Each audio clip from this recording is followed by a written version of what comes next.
నోటాకొచ్చినన్ని ఓట్లు కూడా రాని కాంగ్రెస్ పార్టీతో, రాష్ట్రాన్ని విడగొట్టిన కాంగ్రెస్ పార్టీతో, ప్రత్యేక హోదాను విభజన చట్టంలో చేర్చకుండా రాష్ట్రాన్ని దుర్మార్గంగా విడగొట్టి రాష్ట్రానికి అన్యాయం చేసిన ఆ కాంగ్రెస్ పార్టీలో చేరి వైఎస్ఆర్ గారి పేరును ఆయన చనిపోయిన తర్వాత ఛార్జ్ షీట్లో పెట్టిన ఆ కాంగ్రెస్ పార్టీకి మొత్తంగా వైఎస్ఆర్ గారి పేరునే తుడిచివేయాలని, కనబడకుండా చేయాలని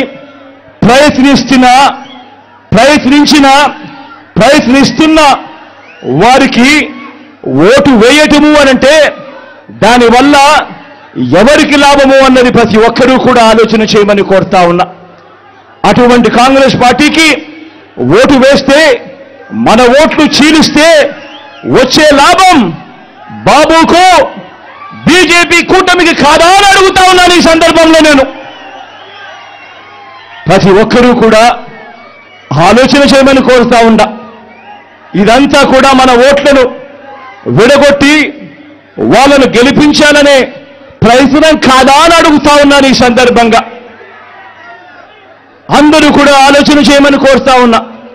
అసలు ఎవరికి వైఎస్ఆర్ గారి మీద ప్రేమ ఉంది అన్నది ప్రతి ఒక్కరూ కూడా గమనించమని అడుగుతా ఉన్నా, ఆలోచన చేయమని అడుగుతా ఉన్నా. ఎవరికి పులివెందుల కడప గడ్డ మీద ఎవరికి ప్రేమ ఉంది అన్నది ప్రతి ఒక్కరూ కూడా గమనించమని కోరుతా ఉన్నా.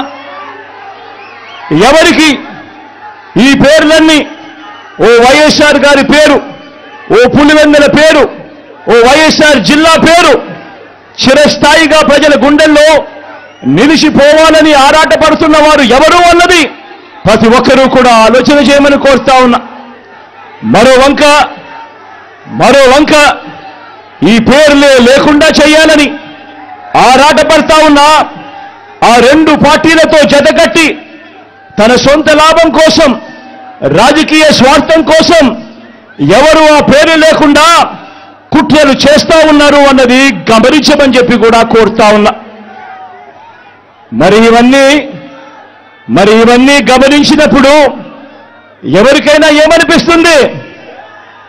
మరి వీరు వైఎస్ఆర్ వారసులా, లేక వైఎస్ఆర్ గారు ఎవరితో బతికుండగా యుద్ధం చేశారో, వైఎస్ఆర్ గారు అభిమానించే ప్రతి గ్రామంలోనూ అభిమానించే వాళ్ళు, ప్రతి గ్రామంలో అభిమానించే కార్యకర్త ఎవరితో అయితే యుద్ధం చేశారో ఆ చంద్రబాబుకు వారసులా అని చెప్పి మీరే ఆలోచన చేయమని చెప్పి ప్రతి ఒక్కరిని కూడా కోరుతా ఉన్నా.